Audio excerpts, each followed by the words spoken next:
పైసలు తెచ్చుకొని అడ్వాన్స్ కట్టి ఉన్నాం. 2023 జనవరి 3వ తారీఖు నేను పాస్టమ్మని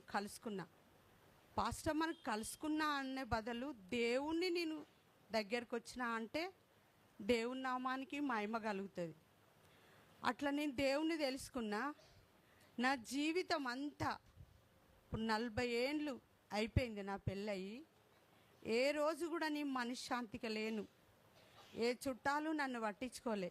ఎందుకంటే నేను పుట్టినాక మా తల్లిదండ్రికి చాలా కష్టాలు వచ్చినాయని మా అమ్మ ఎందుకో నా మీద ఎక్కువ ప్రేమ చూపెట్టకపోయేది.